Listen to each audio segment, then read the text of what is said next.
그러면 먼저 자유시 참변과 소련공산당이 이 땅으로 이뤄가는 과정에 대한 개괄적인 역사를 좀 한번 정리를 하면서 그 속에서 자유시 참변 시절에 홍범도는 어떤 선택을 했고 왜 그랬냐는 이야기를 한번 해보겠습니다.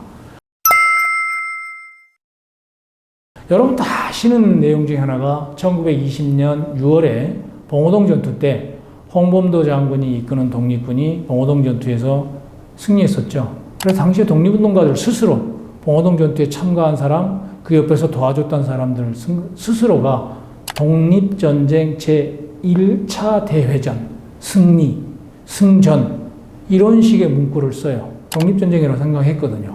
그 다음에 그로부터 다시 4개월이 지난 10월에 청산리 전투가 있었지 않습니까? 김자진 장군과 홍범도 장군의 부대가 각각이 일본군과 싸워서 역량을 보존하면서 북만주 지방으로 이동하는 이 상황이 청산리 전투지 않습니까? 홍범도는 봉오동과 청산리 전투의 과정에서 승리를 했기 때문에 이미 1908년, 7년 시점에 의병운동의 지도자로서의 명성에 다시 한번 새로운 독립운동의 이력이 추가되면서 주민들 사이에서 존중받는 인물이었죠. 실제 일본 밀정의 보고에 따르면 밀정이 부하들에게 신적인 존재다라는 표현을 써요.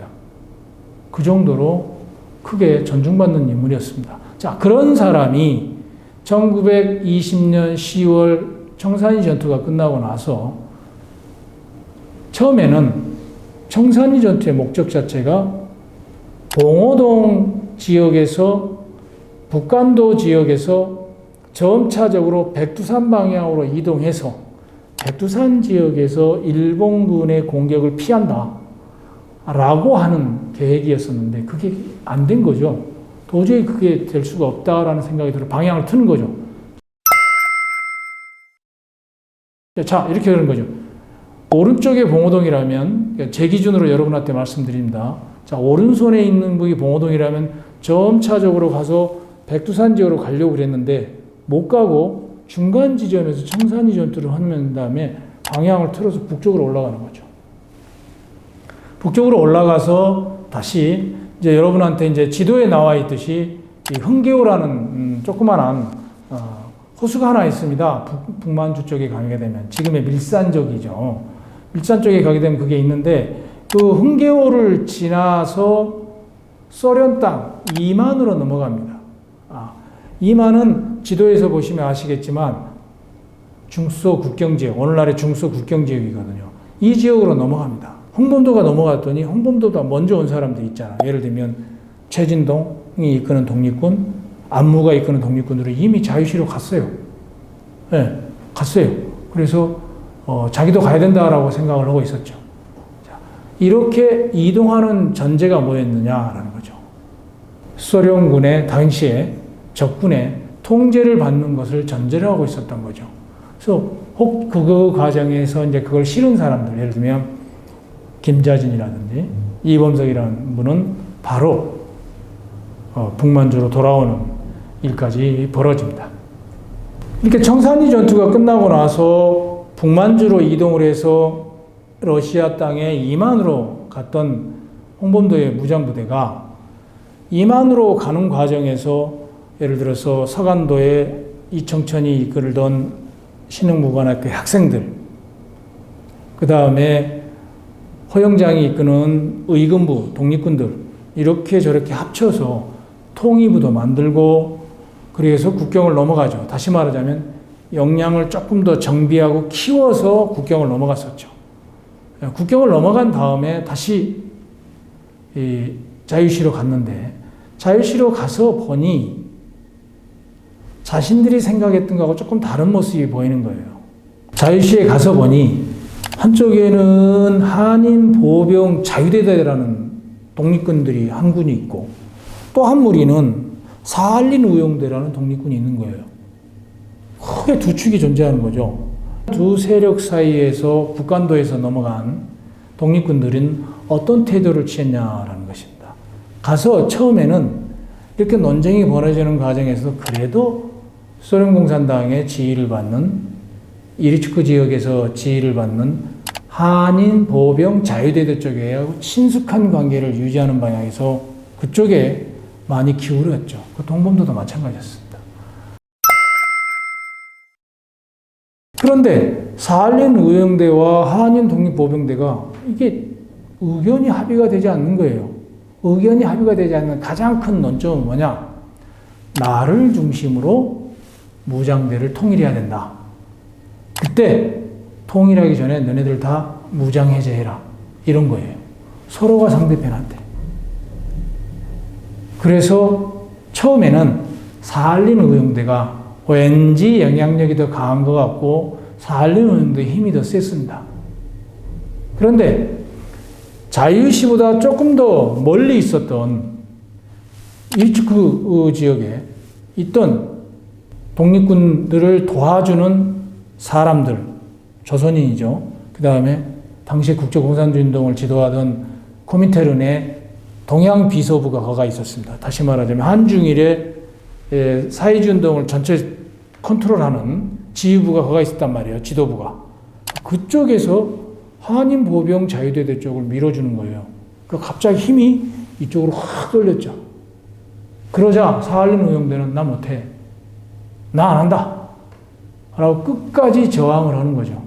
그래서 한인 보병 자유대대 쪽 사람들이 간도 지역에 있는 독립군들과 같이 일부 사람들이 합류를 했으니까 홍범도는 아주 정확하게 합류를 한 건 아닌데 합류를 하는 일부 사람들이 그러면 사할린 의용대에 무장해제를 해야 되는 거 아니냐라고 하는 거죠. 그것을 소련 적군의 힘을 빌려서 하자라고 해서 1921년 6월 28일 날 사할린 의용대가 주둔하고 있던 지역에 가서 총을 내려놔라. 다 포위를 한 다음에 저항을 했죠. 아니다, 못한다. 그 과정에서 일어난 참극이 자유시 참변이다 하고 보시면 됩니다. 결과적으로 이렇게 일어난 자유시 참변 과정에서 사할린 의용대는 죄인 취급을 받게 되는 거죠. 왜? 지시에 거부를 했으니까. 명령을 거부했으니까. 그래서 재판을 받게 되는 겁니다. 재판을 받을 때 바로 재판을 하는 게 아니라 거의 대다수는 무죄로 풀어주거나 다시 조사를 해보니 스스로 무장해제한 사람도 있을 거 아니에요. 그 사할린 의용대 속에서. 그 사람들은 바로 한인자유보병대 쪽에 포함을 시키고 소극적으로 무장해제를 거부한 사람들도 조사를 해서 다 포함을 시키고 적극적으로 활동했던 70여 명만 재판에 회부합니다. 이 재판에 홍범도가 5인의 재판위원 가운데 한 사람으로 참여를 하는 거예요. 5인의 재판위원 가운데 한 사람은 홍범도가 참여를 해서 일주일간 재판 과정에서 어떠한 결론이 내려졌습니다. 이따 자유시 참변 이야기를 다시 한번 이야기합니다. 자, 재판이 끝나자 사할린 의용대 쪽에서 내지는 어느 쪽에도 가담하지 않았던 독립군들, 예를 들면 홍범도의 독립군, 홍범도가 지휘하던 독립군들을 포함한 이런 독립군들이 전부 하나의 조직을 만듭니다. 그게 바로 특립고려여단입니다. 사람들에 따라서는 고려특립여단, 조선여단, 고려여단 다양하게 많은데 그 시기에 같이 자유시 참변을 겪었고 이후에 소련에 거주했던 분들이 한글로 쓴 그 시기의 역사를 한글로 쓴 글을 보면 특립고려여단이라고 표현을 했더라고요. 특립고려여단의 이 소속이 적군 제5군단 소속이었어요. 그러니까 적군 제5군단의 지휘를 받아서 움직인단 말이에요. 홍범도는 한 대대의 대대장이었던 거죠. 홍범도의 직함은. 근데 홍범도가 자기보다 20년, 30년 어린 친구들한테 지휘를 받아야겠습니까? 형식적이었던 거죠, 홍범도 입장에서는. 그리고 실질적으로 지휘를 안 해요. 그는 자유시 참변 이후에 이르츠크에 갔다가 또 다른 데로 이동하고 이렇습니다. 그래서 실질적으로는 이 군대에 많이 관여하지 않습니다. 자, 아무튼 특립고려여단이 21년 8월에 만들어져서 이 여단이 전부 이르츠크로 이동하고 이르츠크로 이동하는 이 여단을 어떻게 볼 것이냐에 대해서 조금 더 정밀하게 볼 필요가 있는데 사실은 현재 이거를 볼 수 있는 자료는 러시아 자료가 대부분인데 한국에는 그 자료가 충분히 소개되어 있지 않습니다.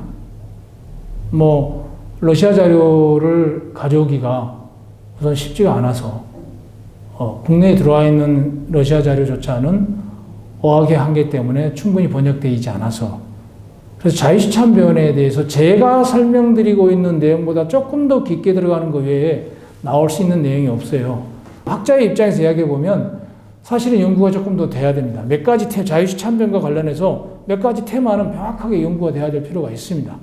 그런 한계가 있지만 아무튼 참변 이후에 사할린 의용대의 무장 해제를 거부했던 70여 명의 대원들을 제외한 모든 대원들은 특립고려여단의 하나가 되었고, 그들은 이르츠크로 이동해서 거기서 정식 군사훈련을 받고 체제를 정비했다. 이렇게 이해하시면 될 것 같습니다.